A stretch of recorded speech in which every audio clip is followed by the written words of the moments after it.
Assalamualaikum warahmatullahi wabarakatuh. Perkenalkan, kami dari kelompok 2, kelas Manajemen Retail M1, akan menyampaikan hasil presentasi kami yang berjudul Customer Buying Behavior. Kami beranggotakan 9 orang, yaitu ada Gemak Bari Ochan, saya sendiri, ada Sevia Dwi Kurnia, ada Olvi Resiva Putri, Anissa Mutia, Lingga, Tommy, Indah Mutia, Lilis, dan Zakira. Pada presentasi kali ini kami akan menjelaskan beberapa learning objective. Di antaranya yaitu ada menjelaskan proses yang dilalui konsumen saat membuat keputusan pembelian, ada mengidentifikasi berbagai jenis proses pembelian, meringkas bagaimana faktor ekonomi dan sosial mempengaruhi keputusan pembelian pelanggan, lalu menentukan mengapa dan bagaimana pengecer mengelompokkan pelanggan ke dalam segmen pasar. Baiklah, perkenalkan, nama saya Indah Mutia Suheri. Saya akan menjelaskan materi mengenai proses pembelian.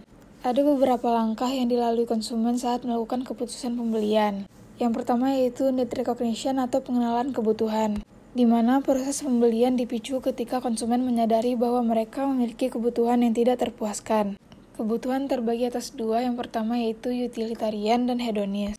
Kebutuhan utilitarian adalah ketika konsumen berbelanja untuk menyelesaikan tugas tertentu atau untuk kebutuhan kerja. Sedangkan kebutuhan hedonis adalah ketika konsumen berbelanja untuk kesenangan sendiri. Contoh pengecer memenuhi kebutuhan hedonis. Ketika pengecer dan manajer mall menggunakan musik latar, tampilan visual, aroma, dan demonstrasi di toko dan mall untuk menciptakan pengalaman yang merangsang seperti karnaval bagi pelanggan mereka dalam bentuk stimulasi. Selanjutnya, kebutuhan yang bertentangan. Sebagian besar pelanggan memiliki banyak kebutuhan, dan kebutuhan tersebut seringkalinya berbenturan. Kemudian, merangsang pengenalan kebutuhan. Pengecer melakukan cara seperti Warn on TV yang merangsang pengenalan kebutuhan konsumen dengan menunjukkan produk yang pernah dikenakan selebriti atau karakter televisi. Langkah selanjutnya adalah information search atau pencarian informasi. Setelah mengidentifikasi kebutuhan, pelanggan akan mencari informasi tentang pengecer, saluran, atau produk untuk membantu mereka memenuhi kebutuhan itu. Sumber informasi terbagi atas dua, yaitu sumber internal dan sumber eksternal. Sumber internal adalah informasi dalam memori pelanggan seperti nama, gambar, dan pengalaman masa lalu dengan toko yang berbeda. Sedangkan sumber eksternal adalah terdiri dari informasi yang disediakan oleh sejumlah sumber seperti Google atau situs web yang dikelola pengecer dan lain-lain. Selanjutnya, jumlah informasi yang dicari. Jumlah pencarian informasi yang dilakukan tergantung pada nilai yang diyakini pelanggan. Nilai yang dapat diperoleh dari pencarian berasal dari sejauh mana informasi tambahan meningkatkan keputusan pembelian pelanggan. Kemudian, mengurangi pencarian informasi. Tujuan pengecer untuk pelanggan dalam tahap ini adalah untuk membatasi pencarian pelanggan ke toko atau situs webnya. Salah satu ukuran kinerja pengecer pada tujuan ini adalah tingkat konversi, persentase pelanggan yang memasuki atau mengakses situs web toko. Dan yang terakhir, internet atau media sosial atau seluler. Internet secara umum, media sosial, dan meningkatnya aplikasi untuk perangkat seluler memiliki dampak besar pada kemampuan konsumen untuk mengumpulkan informasi eksternal. Selain itu, pengecer juga mendorong pelanggan untuk memposting informasi seperti ulasan produk, peringkat, foto, dan video. Selanjutnya ada langkah ketiga, yaitu evaluasi alternatif model multi-atribut. Model sikap atribut ini didasarkan pada gagasan bahwa pelanggan melihat pengecer sebagai kumpulan atribut atau karakteristik. Model ini dirancang untuk memprediksi evaluasi pelanggan terhadap pengecer berdasarkan 1. Kinerjanya pada atribut yang relevan, 2. Pentingnya atribut tersebut bagi pelanggan. Yang pertama dapat kita lihat keyakinan tentang kinerja. Kita dapat mengambil contoh yaitu pertimbangan keputusan pilihan toko yang dihadapi oleh seorang wanita muda untuk membeli bahan makanan. Ia mempertimbangkan 3 alternatif toko. Dapat kita lihat pada tabel di bagian A, itu pelanggan secara mental memproses informasi secara objektif mengenai kesan tentang manfaat yang diberikan masing-masing toko. Di bagian B, itu menunjukkan keyakinan tentang manfaat. Sejauh mana setiap pengecer memberikan setiap manfaat diwakili dalam skala 10 poin. Poin 10 berarti pengecer bekinerja sangat baik dalam memberikan manfaat, dan poin 1 berarti sangat buruk. Yang kedua, kita dapat lihat bobot kepentingan. Dalam tabel ini, kita dapat melihat pentingnya manfaat pengecer untuk wanita muda dan orang tua yang sudah punya anak. Dapat dilihat dalam tabel bahwa wanita muda lebih menghargai kenyamanan dan ketersediaan informasi produk. Tetapi bagi orang tua, ekonomi dan bermacam-macam pilihan lebih penting daripada kenyamanan dan informasi produk. Selanjutnya, mengevaluasi pengecer. Evaluasi pengecer ini dapat dilakukan dengan cara mengalihkan jumlah keyakinan kinerja dengan bobot kepentingan.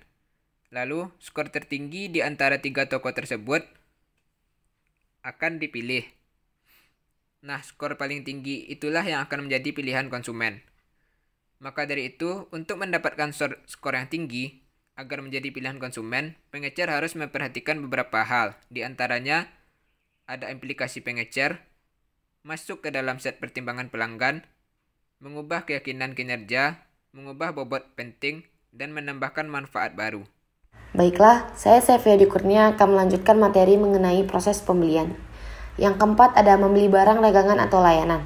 Produk atau layanan yang menawarkan manfaat terbesar memiliki evaluasi tertinggi mungkin tidak tersedia dari pengecer, atau pelanggan mungkin merasa bahwa risikonya lebih besar daripada manfaat potensial. Contohnya, seorang yang ingin membeli pakaian jas untuk wawancara kerja tadi mengunjungi toko Macy's karena toko lokalnya dekat dengan apartemennya, meskipun departemen store lain mungkin memiliki lebih banyak pilihan pakaian lain. Salah satu ukuran keberhasilan pengecer dalam mengubah evaluasi positif menjadi pembelian adalah mampu meminimalkan jumlah gerobak terbengkalai nyata atau virtual di toko pengecer atau situs web. Ada beberapa taktik untuk meningkatkan peluang pelanggan mengubah evaluasi positif mereka menjadi pembelian, yaitu mereka berusaha mempermudah pembelian barang dagangan dengan membuatnya tersedia di perangkat seluler. Misalnya aplikasi seluler call menyimpan catatan semua yang telah dibeli konsumen dan imbalan loyalitas yang tepat yang telah mereka peroleh. Lalu ada memberikan informasi yang cukup yang memperkuat evaluasi positif pelanggan. Dan yang terakhir ada pengecer dapat meningkatkan peluang melakukan penjualan dengan mengurangi risiko melakukan kesalahan pembelian. Misalnya, pengecer dapat menawarkan kebijakan pengembalian yang bebas, jaminan uang kembali, dan pengambilan uang jika pelanggan menemukan barang dagangan yang sama tersedia dengan harga lebih rendah dari pengecer lain. Yang kelima ada evaluasi pasca pembelian. Setelah melakukan pembelian, pelanggan menggunakan produk dan kemudian mengevaluasi pengalaman untuk menentukan apakah produk tersebut memuaskan atau tidak. Kepuasan adalah evaluasi pasca konsumsi tentang seberapa baik toko atau produk memenuhi atau melampaui harapan pelanggan. Cara untuk meningkatkan penilaian dan kepuasan pelanggan pasca pembelian yang pertama ada, mereka harus memastikan untuk membangun harapan pelayanan yang realistis sehingga mereka tidak pernah mengecewakan pembeli dengan kinerja mereka. Yang kedua ada, mereka harus memberikan informasi tentang penggunaan dan perawatan yang tepat dari barang yang dibeli. Yang tiga ada, garansi mengurangi perasaan negatif terhadap risiko, baik sebelum maupun setelah pembelian. Yang terakhir ada, pengecer terbaik melakukan kontak secara berkala dengan pelanggan mereka untuk memastikan merasa puas, memperbaiki masalah, dan mengikatkan pelanggan tentang ketersediaan mereka. Baiklah, saya Olvi Rizva Putri akan melanjutkan materi selanjutnya, yaitu tentang jenis keputusan pembelian. Nah, di sini ada 3 jenis proses pengambilan keputusan pelanggan atau pembelian. Yang pertama ada pemecahan masalah yang diperpanjang. Maksudnya yaitu proses keputusan pembelian di mana pelanggan mencurahkan banyak waktu dan juga upaya untuk menganalisis alternatif mereka. Nah, biasanya pelanggan terlibat dalam pemecahan masalah yang diperpanjang ini ketika keputusan pembelian melibatkan banyak risiko dan juga ketidakpastian. Misalnya, risiko keuangan, yaitu muncul ketika pelanggan membeli produk atau layanan yang mahal. Selanjutnya ada risiko fisik. Ini penting ketika pelanggan merasa bahwa suatu produk atau layanan dapat mempengaruhi keselamatan mereka. Nah, selanjutnya ada risiko sosial, yaitu muncul ketika pelanggan biasanya percaya suatu produk akan mempengaruhi bagaimana orang lain melihatnya. Nah, pengecer merangsang penjualan dari pelanggan yang terlibat dalam pemecahan masalah yang diperpanjang ini dengan memberikan informasi yang diperlukan dengan cara yang tersedia dan mudah dipahami dan dengan menawarkan jaminan uang kembali. Misalnya, pengecer yang menjual barang dagangan yang melibatkan pemecahan masalah yang diperluas ini memberikan di situs web mereka yang menjelaskan barang dagangan dan spesifikasinya. Selanjutnya itu memiliki pajangan informasi di toko mereka dan juga menggunakan tenaga penjual untuk mendemonstrasikan fitur dan jawab pertanyaan. Yang kedua ada pemecahan masalah terbatas. Nah, maksudnya di sini yaitu proses keputusan pembelian yang melibatkan sejumlah usaha dan waktu yang moderat. Nah, pelanggan terlibat dalam jenis proses pembelian ini ketika mereka memiliki pengalaman sebelumnya dengan produk atau layanan dan risiko moderat mereka. Nah, dalam situasi seperti ini, pelanggan cenderung lebih mengandalkan pengetahuan pribadi daripada informasi eksternal. Mereka biasanya memilih pengecer tempat mereka berbelanja sebelumnya dan memilih barang dagangan yang telah mereka beli di masa lalu. Nah, mayoritas keputusan pembelian pelanggan melibatkan pemecahan masalah yang terbatas. Pengecer berusaha untuk memperkuat pola pembelian ini dan menjadikannya kebiasaan ketika pelanggan membeli barang dagangan dari mereka. Namun, jika pelanggan berbelanja di tempat lain, pengecer perlu mematahkan pola pembelian ini dengan memperkenalkan informasi baru atau menawarkan barang dagangannya atau layanan yang berbeda, seperti melalui kupon atau bersedia memberikan diskon besar-besaran. Baiklah, saya Tommy Aprianto akan melanjutkan materi mengenai jenis-jenis keputusan pembelian. Yang ketiga yaitu pemecahan keputusan pembiasaan. Adalah proses keputusan pembelian yang melibatkan sedikit atau tanpa usaha sadar. Pelanggan saat ini memiliki banyak tuntutan atas waktu mereka. Salah satu cara mereka mengatasi tekanan waktu ini adalah dengan menyederhanakan keputusan mereka pada proses pembuatan. Baiklah, saya Lingga Fadil Atila akan melanjutkan materinya yaitu terkait tentang faktor ekonomi dan sosial terkait keputusan pembelian pelanggan. Bisa dilihat dari tabel dibagi menjadi 5 terkait proses keputusan pembelian, yaitu dilihat dari segi pengaruh lingkungan, psikologis, bauran pemasaran, maupun perbedaan individu. Kali ini saya akan bahas di bagian ekonomi. Keadaan ekonomi nasional dan global memiliki pengaruh yang signifikan terhadap cara orang membeli. Ketika ekonomi global atau nasional berjuang akan mengalami resesi, konsumen merespon rasa ketidakpastian dan risiko yang lebih luas dengan mengurangi pembelian, yaitu dengan cara melakukan pembelian dengan harga yang lebih terjangkau. Ekonomi berkembang, orang sering bersedia mereka akan membelanjakan lebih banyak untuk kemewahan atau produk hedonis. Dan pengecer kurang perlu menawarkan diskon harga untuk memindahkan barang dagangan mereka. Namun terkadang tidak begitu mudah. Misalnya ketika dihadapkan dengan anggaran yang ketat, orang sering menghabiskan sedikit lebih banyak untuk kemewahan kecil, seperti kosmetik dan kertas kado. Mereka mungkin tidak mampu membeli pakaian baru atau hadiah mewah, jadi mereka akan membelanjakan kebutuhan mereka. Selanjutnya yaitu di bagian keluarga. Banyak keputusan pembelian melibatkan produk yang akan dikonsumsi atau digunakan seluruh keluarga. Ketika keluarga membuat keputusan pembelian, mereka sering mempertimbangkan kebutuhan semua anggota keluarga. Dikembalikan lagi seperti apa keputusan yang akan diambil. Faktor utama mempengaruhi perilaku konsumen yaitu faktor pribadi, psikologis, dan gaya hidup. Faktor pribadi yang pertama yaitu faktor ini didefinisikan sebagai karakteristik psikologis seseorang yang berbeda dengan orang lain. Faktor pribadi yang mempengaruhi perilaku konsumen terdiri dari umur dan tahap daur hidup. Yang kedua, beberapa hal seperti selera akan makanan, pakaian, perabot, tempat rekreasi, dan pembelian barang mempengaruhi daur hidup seseorang. Pemasar seringkali menentukan sasaran pasar dalam bentuk tahap daur hidup serta mengembangkan produk yang sesuai dengannya. Pekerjaan, artinya pekerjaan seseorang berpengaruh terhadap apa barang yang akan dibelinya.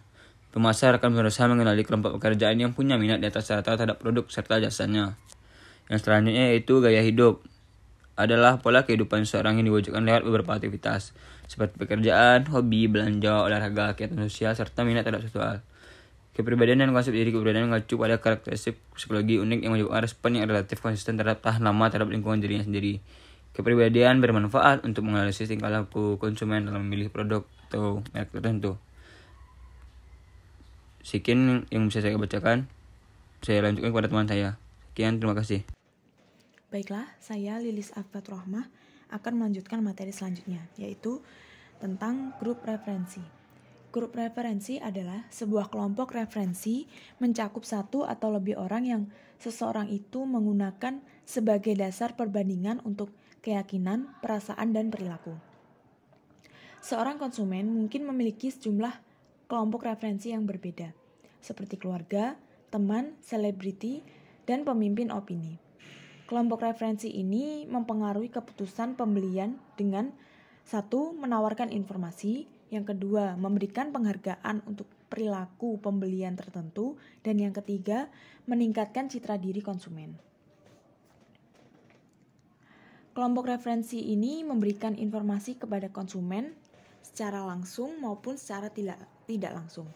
Secara langsung yaitu melalui percakapan, baik tatap muka maupun elektronik, dan secara tidak langsung melalui observasi. Dengan mengidentifikasi dan berafiliasi dengan kelompok referensi, konsumen menciptakan, meningkatkan, dan mempertahankan citra diri mereka. Pelanggan yang ingin terlihat sebagai anggota kelas sosial elit dapat berbelanja di pengecer bergengsi. Pengecer sangat tertarik untuk mengidentifikasi dan menjangkau orang-orang dalam kelompok referensi yang bertindak sebagai pendukung toko dan secara aktif mempengaruhi orang lain dengan kelompok tersebut. Pendukung toko adalah pelanggan yang sangat menyukai toko tersebut sehingga mereka secara aktif berbagi pengalaman positif dengan teman dan keluarga. Materi selanjutnya yaitu faktor kebudayaan. Menurut Normawati dalam buku Perilaku Konsumen dan Keputusan Pembelian, kebudayaan adalah faktor penentu keinginan serta perilaku paling mendasar untuk mendapatkan nilai, persepsi, preferensi, serta perilaku dari lembaga lainnya. Faktor kebudayaan mencakup beberapa hal, yaitu budaya adalah kumpulan nilai dasar, persepsi, keinginan, dan tingkah laku yang dipelajari oleh anggota masyarakat dari keluarga serta lembaga lainnya. Baik, saya Zakira Rapidalatara. Di sini saya akan melanjutkan materi presentasi mengenai segmentasi pasar. Segmen pasar retail adalah sekelompok pelanggan yang tertarik pada bauran retail yang sama karena memiliki kebutuhan yang serupa. Adapun kriteria untuk mengevaluasi segmen pasar yang pertama dapat ditindaklanjuti. Berarti pengecer harus mengetahui apa yang harus dilakukan untuk memenuhi kebutuhan konsumen di segmen tersebut. Menurut kriteria ini, masuk akal bagi Banana Republic untuk mengelompokkan pasar pakaian jadi berdasarkan karakteristik demografis dari ukuran fisik. Pelanggan yang memakai ukuran mungil memiliki kebutuhan yang berbeda dengan pelanggan yang memakai ukuran biasa atau besar, sehingga mereka tertarik pada toko yang menawarkan perpaduan barang dagangan yang unik. Lalu, kriteria yang kedua di sini ada identifiable, berarti pengecer mampu menentukan pelanggan mana yang berada di segmen pasar. Ketika pelanggan dapat diidentifikasi, pengecer dapat menentukan dari segi ukuran segmen maupun konsumen yang menjadi sasaran komunikasi dan promosi pengecer. Misalnya, pengecer supermarket menggunakan demografi pelanggan untuk mengidentifikasi di mana mereka harus meletakkan toko mereka dan barang dagangan yang harus mereka bawa, makanan yang lebih siap dan gourmet, produk mewah dan potongan daging yang mahal akan dijual di toko-toko di lingkungan dengan pendapatan rata-rata yang lebih tinggi. Makanan ringan cenderung mendominasi di toko-toko yang terletak di dekat kampus perguruan tinggi. Lalu, kriteria yang ketiga di sini ada substansial. Jika pasar terlalu kecil atau daya belinya tidak signifikan, yaitu tidak substansial, pasar tidak dapat menghasilkan keuntungan yang cukup untuk mendukung aktivitas bauran retail. Misalnya, pasar untuk obat-obatan hewan peliharaan mungkin tidak cukup besar di satu wilayah lokal untuk dijadikan sebagai segmen pasar sasaran, tetapi pasar nasional dapat dilayani melalui saluran internet. Lalu yang terakhir, kriteria yang keempat terdapat reachable, artinya retail dapat menargetkan promosi dan elemen bauran retail lainnya kepada konsumen di segmen tersebut. Misalnya, menargetkan pria yang memperbaiki mobil mereka sendiri. Pelanggan di segmen ini dapat dijangkau karena mereka membaca majalah mobil dan memiliki kebiasaan menonton televisi lain yang berbeda.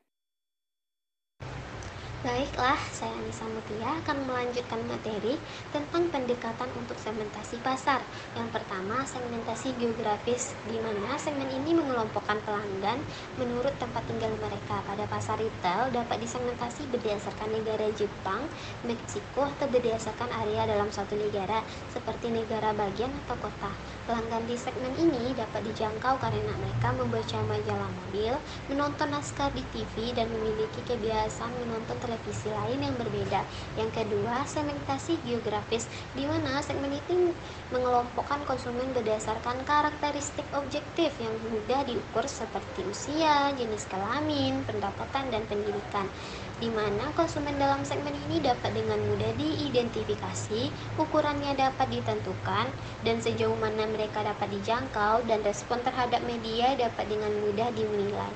Yang ketiga yaitu segmentasi geodemografi, di mana segmen ini menggunakan karakteristik geografis dan demografis untuk mengklasifikasikan konsumen.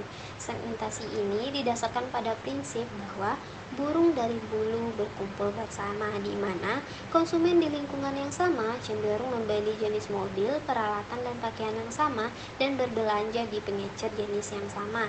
Yang keempat yaitu segmentasi psikografis, di mana segmentasi ini menggunakan metode segmentasi pelanggan berdasarkan bagaimana mereka menghabiskan waktu dan uang mereka, kegiatan apa yang mereka lakukan, dan sikap serta pendapat mereka tentang dunia tempat mereka tinggal. Misalnya, seseorang mungkin memiliki kebutuhan yang kuat untuk sehat secara fisik dan makan dengan sehat, yang memotivasi dia untuk mencari kesempatan untuk tetap aktif dan mengkonsumsi makanan sehat, yang pada akhirnya mempengaruhi toko tempat dia berbelanja. Yang kelima, segmentasi situasi, di mana perilaku pembelian pelanggan dengan demografi atau gaya hidup yang sama dapat berbeda tergantung pada situasi pembelian mereka. Misalnya, orang tua dengan 4 anak mengevaluasi supercenter lebih positif daripada mesin toko kelontong atau supermarket internet untuk pembelian bahan makanan mingguan. Yang keenam yaitu segmentasi manfaat, di mana segmentasi ini mengelompokkan pelanggan yang mencari manfaat serupa. Misalnya, pelanggan yang sangat mementingkan mode dan gaya dan tidak mementingkan harga dapat membentuk segmen mode, sedangkan pelanggan yang lebih mementingkan harga akan membentuk segmen harga. Selanjutnya yaitu pendekatan segmentasi komposit, di mana segmentasi komposit menggunakan beberapa variabel untuk mengidentifikasi pelanggan di segmen target sesuai dengan manfaat yang dicari, gaya hidup, dan demografi, di mana seseorang pasti memiliki nilai diri serta keinginan utama yang mendorong bagaimana seseorang menjalani hidupnya. Dari sudut pandang retail, nilai diri membantu menentukan manfaat yang mungkin dicari pasar sasaran dari toko atau produk yang dijualnya. Variabel kedua yaitu gaya hidup, di mana gaya hidup ini adalah cara kita menjalani hidup untuk mencapai tujuan. Contohnya, orang-orang dengan citra diri yang sehat secara fisik akan terlibat dalam olahraga yang mengharuskan pembelian perlengkapan atletik dari toko yang meniru gaya hidup itu. Variabel selanjutnya yaitu demografi. Perusahaan seperti Nike dapat dengan mudah mengidentifikasi pelanggannya sebagai pria atau wanita dan mengarahkan strategi pemasarannya ke setiap kelompok secara berbeda. Adapun CVS menggunakan apa yang disebutnya kepribadian CVS sebagai menargetkan 3 segmen komposit. Sekian dari saya ucapkan terima kasih. Demikianlah presentasi dari kelompok kami. Bila ada penyampaian yang salah, mohon dimaafkan. Jika teman-teman ingin menyampaikan kritik dan saran, silahkan tulis di kolom komentar di bawah. Assalamualaikum warahmatullahi wabarakatuh.